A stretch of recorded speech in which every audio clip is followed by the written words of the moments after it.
Hello guys, welcome back to YouTube channel. എന്തൊക്കെയുണ്ട് വിശേഷം? സുഖമല്ലേ? ഞാൻ ഇവിടെ സുഖമായിട്ടിരിക്കുന്നു കേട്ടോ. അപ്പോൾ കുറച്ച് നാളെ ഈ വീഡിയോ എടുക്കണം എന്ന് വിചാരിച്ചിട്ടിരിക്കണം. ഒരു ഇൻഫോർമേറ്റീവ് ആയിട്ടുള്ളൊരു വീഡിയോ പറയാൻ വേണ്ടിയിട്ടാട്ടോ. അപ്പോൾ എനിക്കാണെങ്കിൽ നമ്മുടെ പൊണ്ണുപാബി, നിങ്ങൾക്ക് എൻ്റെ മുന്നത്തെ വീഡിയോസൊക്കെ കണ്ടറിയാം, പിമ്പിൾസും കാര്യങ്ങളും പിന്നെ നിറച്ച് പാടും കാര്യങ്ങളും, പിന്നെ അതൊക്കെ പോയിട്ട് ഞാൻ വീഡിയോ ഒക്കെ ഇട്ടിട്ടുണ്ടായിരുന്നു.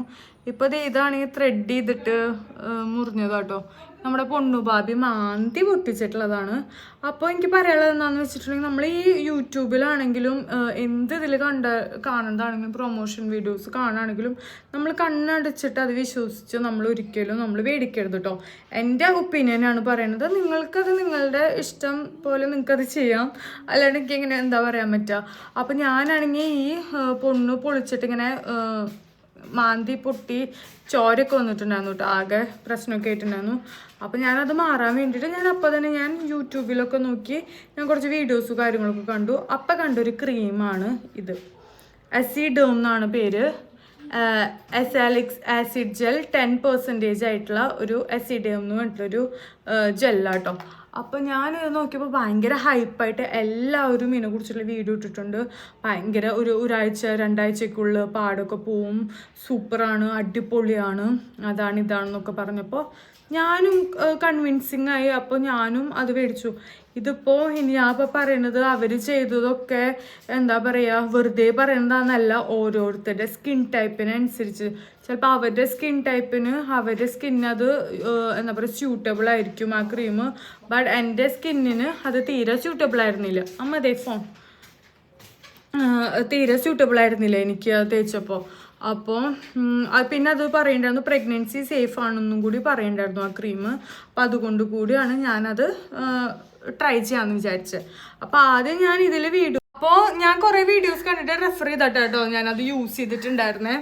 അപ്പോൾ ചിലവർക്ക് അത് സ്യൂട്ടബിൾ ആവും. ഇപ്പോൾ നമുക്ക് എനിക്കാണെങ്കിൽ വെളിച്ചെണ്ണ ഉള്ള ഐറ്റംസ് ഒന്നും ഫേസിൽ തീരെ പറ്റില്ല. പറഞ്ഞാൽ ഒന്ന് തടവാനും കൂടി പറ്റില്ല. എനിക്ക് തടവാൻ പറ്റും, അല്ലാണ്ട് കുറച്ച് നേരം ഒന്ന് അപ്ലൈ ചെയ്തിരുന്നാൽ ഭയങ്കര പ്രശ്നമാണ്. പിമ്പിൾസ് ഫുള്ള് വന്നിട്ട് ആകെ ഫേസ് ആകെ ഇതാവും. അതായത് എൻ്റെ ഓയിലി സ്കിന്നാണ്, അതുകൊണ്ട് എനിക്ക് അത് പറ്റില്ല. ചിലവരുടെ ഡ്രൈ സ്കിന്നായിട്ടുള്ളൊരു വെളിച്ചെണ്ണൊക്കെ ജസ്റ്റ് ഒന്ന് തടവണം. മേത്താണെങ്കിലും കൈമയും കാലുമൊക്കെ തടവിയാലാണ് അവരുടെ ആ ഡ്രൈനെസ് ഒക്കെ മാറുള്ളൂ. ഈ ഡ്രൈ സ്കിന്നുകാർ എന്താ പറയുക, ഡ്രൈ ആവാനുള്ള ക്രീം യൂസ് ചെയ്താൽ എന്തായിരിക്കും വേസ്റ്റ് എഫക്റ്റ് ആവില്ലേ. അപ്പോൾ അതുപോലെ നമ്മൾ നമ്മുടെ സ്കിന്നിനനുസരിച്ചിട്ടുള്ള പ്രൊഡക്ട്സ് യൂസ് ചെയ്യുകയാണെങ്കിൽ നമുക്ക് ഈ വക അബദ്ധങ്ങളൊന്നും ഉണ്ടാവില്ല. ഞാൻ കുറേ റെഫർ ചെയ്ത്, ഞാൻ കുറേ നെറ്റിൽ സെർച്ച് ചെയ്ത്, ഗൂഗിളിൽ സെർച്ച് ചെയ്ത് കുറേ വീഡിയോസൊക്കെ കണ്ട് പ്രഗ്നൻസി സേഫാണ്. പിന്നെ കുറേ എന്താ പറയുക നോർത്ത് ഇന്ത്യൻസും അവരും ഡോക്ടേഴ്സും ഒക്കെ ഇങ്ങനെ സജസ്റ്റ് ചെയ്തിട്ടുള്ള ഒരു ക്രീമായിരുന്നു ഈ അസിഡേം എന്ന് പറഞ്ഞിട്ടുള്ള ഈ ഒരു ജെല്ല്. അപ്പോൾ ഞാൻ എന്താ ചെയ്തത്, ഞാനത് ഇങ്ങനെ അപ്ലൈ ചെയ്തു ഈ ഭാഗത്തും. പിന്നെ ഇവിടെ ശരിക്കും എനിക്കൊന്നും ഉണ്ടായിരുന്നില്ല, ഇവിടെ മാത്രമേ ഉണ്ടായിരുന്നു. ഇവിടെ എനിക്കൊന്നും ഉണ്ടായിരുന്നില്ല. ഇതൊരു പിമ്പിൾ വന്നാട്ടോ. ഇവിടെ ഒന്നും ഉണ്ടായിരുന്നില്ല. ഇവിടെ മുന്നുള്ളത് തന്നെ, അല്ലാണ്ട് പ്രത്യേകിച്ചൊന്നുമില്ല. പക്ഷേ ഈ സംഭവം ഞാനൊരു 3 days തേച്ചൊപ്പിക്കും ഇവിടെ ഭയങ്കരമായിട്ട് ബ്ലാക്കായിട്ട്, ഇവിടെ ഫുള്ള് പാടായിട്ട് എന്താ പറയുക ഭയങ്കര ചുണങ്ങ് പോലെയൊക്കെ ആയിട്ട് ഭയങ്കര സിവിയറായിട്ട് പ്രശ്നം വന്നിട്ടുണ്ട്. അപ്പം ഞാൻ നോക്കുമ്പോഴാണെങ്കിൽ ചെയ്യണോരോ വീഡിയോസൊക്കെ സൂപ്പറാണ്, അടിപൊളിയാണ്. ഇത് കണ്ടിട്ടാണ് ഞാൻ യൂസ് ചെയ്തത്. പക്ഷേ എനിക്കത് യൂസ് ചെയ്തപ്പോൾ എനിക്ക് പറ്റിയില്ല. എനിക്ക് വേസ്റ്റ് എഫക്റ്റാണ് വന്നത്. എനിക്ക് ഭയങ്കരമായിട്ട് എന്താ പറയുക തൊലി പോകുന്നു. പിന്നെ ഇവിടെയൊക്കെ ഭയങ്കര ബ്ലാക്ക് കളറൊക്കെ ആയിട്ട് ഭയങ്കര പ്രശ്നമായിട്ടുണ്ടായിരുന്നു. അപ്പം നിങ്ങളെല്ലാം കാണുന്നത്, ഇപ്പോൾ ഞാൻ തന്നെ ഇപ്പോൾ വല്ല ക്രീമിനെ കുറിച്ചിട്ട് ഇപ്പോൾ ഞാൻ പറയുകയാണ് ഇത് നല്ലതാണ്, അത് എൻ്റെ ഒപ്പീനിയനാണ് ഞാൻ പറയണത്. ഞാൻ യൂസ് ചെയ്തിട്ട് എനിക്ക് അത് നന്നായിട്ട് തോന്നിയത് കൊണ്ടാണ് ഞാൻ അതിനെക്കുറിച്ച് പറയണത്. ഇപ്പോൾ ഈ മോശം ക്രീം ഇപ്പോൾ എല്ലാവരും അടിപൊളിയാണ് സൂപ്പറാന്ന് പറയുന്നത് കേട്ടിട്ട് എനിക്ക് വേണമെങ്കിൽ ഒരു ഫേക്കായിട്ടൊക്കെ പറയാം എൻ്റെ ഇതിനും കാട്ടും ഭയങ്കര പാടുള്ളതായിരുന്നു, എൻ്റെ ഇത് ഇങ്ങനെ കുറഞ്ഞു എന്നൊക്കെ പറഞ്ഞിട്ട്. അപ്പോൾ അത് നമുക്ക് എന്തിനാണ് ഇപ്പോൾ വെറുതെ ആവശ്യമില്ലാണ്ട് നമ്മളിപ്പോൾ ഒരു നുണ പറഞ്ഞിട്ട് ഇപ്പോൾ നമുക്കിപ്പോൾ യൂട്യൂബിൽ നിന്ന് ഇപ്പോൾ ഇൻകം കിട്ടിയിട്ട് ഇപ്പോൾ എന്തിട്ടാണ്. അപ്പോൾ അതുകൊണ്ടാണ് ഞാൻ നിങ്ങളോട് പറയണേ, ഇത് ആരെയെങ്കിലും ഈ അസിഡേം എന്ന് പറഞ്ഞിട്ടുള്ള ക്രീം യൂസ് ചെയ്യാൻ നോക്കുകയാണെങ്കിൽ നന്നായിട്ട് ശ്രദ്ധിച്ചിട്ട് വേണം അപ്ലൈ ചെയ്യാൻ. നിങ്ങളുടെ സ്കിന്നിൻ്റെ ഇതനുസരിച്ചിട്ട് വേണം. എന്നിട്ട് ഞാൻ ഇതിങ്ങനെ ഭയങ്കരമായിട്ട് സിവിയർ ആയപ്പോൾ ഞങ്ങളുടെ ഒരു റിലേറ്റീവ് ഉണ്ട്, ആൾ ഒരു കോസ്മെറ്റോളജിസ്റ്റാണ്, ആൾ ഡോക്ടറാണ്. അപ്പോൾ ഞാൻ ആളോട് ചോദിച്ചു സ്കിന്നിൻ്റെ ഇതാണ്. അപ്പോൾ ഞാൻ ആ ചേച്ചിയോട് ചോദിച്ചപ്പോൾ ചേച്ചി പറഞ്ഞു, എടി ഇത് ഇത്തിരി കൂടി പവർഫുൾ ആയിട്ടുള്ളൊരു ക്രീമാണ്, ഈ വേറെ 2 ക്രീമുണ്ട്, അത് രണ്ടും കൂടി മിക്സ് ചെയ്തിട്ട് അപ്ലൈ ചെയ്താൽ മതി, അല്ലെങ്കിൽ രണ്ടിനും കണ്ടൻറ്റുള്ളൊരു ക്രീമുണ്ട്, അത് അപ്ലൈ ചെയ്താലും കുഴപ്പമില്ല, അല്ലെങ്കിൽ ഇത് രണ്ടും സെപ്പറേറ്റ് മേടിച്ചിട്ട് നീ അത് യൂസ് ചെയ്താൽ മതി, 2 നേരം യൂസ് ചെയ്താൽ മതി എന്ന് പറഞ്ഞപ്പോഴാണ് അതിപ്പോൾ ഫെയ്ഡായി കുറഞ്ഞിട്ട് ഇപ്പോൾ ഇങ്ങനെ ചെയ്യണേ. ഇങ്ങനൊന്നും ആയിരുന്നില്ല. അപ്പോൾ ഇവിടെയും ഉണ്ടായിരുന്നു, ഒക്കെ മാറിപ്പോൾ കുറഞ്ഞ് ഇങ്ങനെ.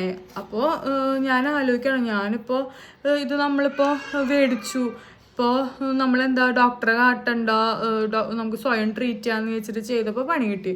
അപ്പോൾ മിക്ക ഈ സ്കിൻ റിലേറ്റഡ് ആയിട്ടുള്ള കാര്യങ്ങളൊക്കെ എന്തെങ്കിലുമൊക്കെ ഇപ്പോൾ ഈ പൊടിക്കൈകളായിട്ട് DIY ഒക്കെ നമുക്കിപ്പോൾ എന്താ പറയുക, ചന്ദന പൗഡറോ അല്ലെങ്കിൽ നമ്മുടെ ഓറഞ്ച് പീലോ, അതൊക്കെ നമുക്ക് ഹെർബലായിട്ടുള്ള കാര്യങ്ങളൊക്കെ നമുക്ക് സ്വയം തേക്കണോണ്ട് ഒരു കുഴപ്പമില്ല. പക്ഷെ ഇങ്ങനത്തെ ക്രീംസ് ഒക്കെ യൂസ് ചെയ്യുമ്പോൾ നമ്മൾ സൂക്ഷിക്കുക, കാരണം ഫേസിൽ എന്തെങ്കിലും ഇതായാൽ പിന്നെ പോകാൻ ഭയങ്കര ബുദ്ധിമുട്ടാണ്. അപ്പോൾ അത് നമ്മളെന്തായാലും സൂക്ഷിക്കണം. അപ്പോൾ അതാട്ടോ ഈ റിവ്യൂ. അപ്പോൾ എനിക്കിത് നോ എന്ന് പറഞ്ഞാൽ ഭയങ്കര നോ ആയിരുന്നു. അപ്പോൾ ഞാൻ കുറേ ഇൻഫ്ലുവൻസേഴ്സിൻ്റെ വീഡിയോസ് ചെയ്തെടുത്ത് കമൻറ്റ് ചോദിച്ചിട്ടുണ്ടായിരുന്നു. അപ്പോൾ ചിലവരൊക്കെ എന്തൊക്കെയോ പറഞ്ഞിട്ട്, എനിക്ക് ഓർമ്മയില്ലായിട്ട് എന്തൊക്കെയോ പറഞ്ഞിട്ട് തന്നിട്ടുണ്ടായിരുന്നു. അപ്പോൾ for me it was a big no. എനിക്കത് വർക്കേ ആയില്ല, തീരെ വർക്കായില്ല. ഇപ്പം അങ്ങനെ തന്നെ ഇരിക്കുന്നുണ്ട്. അത് ഞാൻ വേറെയാണ് യൂസ് ചെയ്തത് കേട്ടോ. അത് യൂസ് ചെയ്തിട്ട് എനിക്ക് നല്ല മാറ്റം ഉണ്ടെങ്കിൽ എന്തെങ്കിലും മാറ്റമുണ്ട്, കംപ്ലീറ്റ് ആയിട്ട് പോട്ടെ. അല്ലാണ്ട് വെറുതെ ഇപ്പോൾ ഞാനിപ്പോൾ കുറച്ച് ദിവസമായിട്ടുള്ള തേച്ചിട്ട് വെറുതെ ഞാനിപ്പോൾ തേച്ചിട്ട് ഒയ്യോ എൻ്റെ ഫുൾ പോയിട്ട് ഞാൻ ഇനി അതിനെ കുറിച്ചിട്ടുള്ള വീഡിയോ ചെയ്യാൻ വെച്ചു. പിമ്പിളിൻ്റെ ക്രീം തേച്ചിട്ട് ഫുൾ പിമ്പിൾസും കാര്യങ്ങളൊക്കെ പോയി, അത് ജെന്യൂനായിട്ട് ഞാൻ പറഞ്ഞു കേട്ടോ. പിന്നെ അതും ഞാനിപ്പോൾ ആൾക്കാർ എങ്ങനെയാണ് കുരു പോയി എന്നൊക്കെ ചോദിക്കുമ്പോൾ ഞാൻ പറയും ഞാൻ ആ ക്രീമാണ് തേച്ച. പക്ഷേ ഞാൻ ഇതും കൂടി പറയും, നിങ്ങൾ തേക്കുമ്പോൾ എനിക്ക് പറയാൻ പേടിയാണ്, കാരണം നിങ്ങളൊന്നില്ലെങ്കിൽ ഡോക്ടറെ കാണാം, അല്ലെങ്കിൽ നിങ്ങൾക്കൊരു കോൺഫിഡൻസ് ഉണ്ട് തേച്ച പൂമൻ്റെ സ്കിന്നിന് പറ്റിയിട്ടുള്ളതാണെന്ന് ഒരു വിശ്വാസം ഉണ്ടെങ്കിൽ മാത്രമേ തേക്കാം കേട്ടോ. അല്ലാണ്ട് നമ്മൾ ഒരാളും പറയണ കേട്ടിട്ട്. ഞാനിപ്പോൾ നമ്മുടെ ഗ്ലാമി ഗംഗ മേടിച്ചിട്ടുണ്ടായിരുന്ന ഒരു ഭയങ്കര ഫേമസ് ആയിട്ടുള്ള ഒരു ആളുടെ ഡ്രൈ സ്കിന്നാട്ടോ, ആൾ യൂസ് ചെയ്തിട്ടുണ്ടായിരുന്ന ഗൂഡാലിൻ്റെ ഒരു പ്രൊഡക്റ്റ് ഞാൻ മേടിച്ചിട്ടുണ്ടായിരുന്നു ദുബായിലുള്ള സമയത്ത്. പക്ഷേ അത് എനിക്ക് വിറ്റമിൻ C സിറം, എനിക്കത് തീരെ വർക്കൗട്ടായില്ല എന്നുള്ള പ്രത്യേകിച്ച് സൈഡ് എഫക്ട്സ് ഒന്നും ഇല്ലെങ്കിലും, പക്ഷേ ഒരു കാര്യങ്ങളും എനിക്കതുകൊണ്ട് ഉപയോഗം ഉണ്ടായിരുന്നില്ല. പക്ഷെ ആൾ പറഞ്ഞ ആളുടെ സ്കിൻ ഭയങ്കര ബ്രൈറ്റനായി അടിപൊളി, കാരണം അത് ആളുടെ സ്കിന്നിന് അനുസരിച്ചിട്ടുള്ളതായിരിക്കും. എൻ്റെ അത് വർക്കൗട്ടായില്ല. അപ്പോൾ അങ്ങനെ ഓരോ കാര്യങ്ങളൊക്കെ ഉണ്ട് കേട്ടോ. അപ്പോൾ ഇത്രയുള്ള വീഡിയോ. അപ്പോൾ വീഡിയോ ഇഷ്ടപ്പെട്ടു എന്ന് വിചാരിക്കുന്നു. ഇഷ്ടപ്പെട്ടിട്ടുണ്ടെങ്കിൽ do like, comment and subscribe to my channel. അപ്പോൾ വീണ്ടും പുതിയ വീഡിയോസായി വരുന്നതായിരിക്കും. അതുവരേക്കും ബൈ.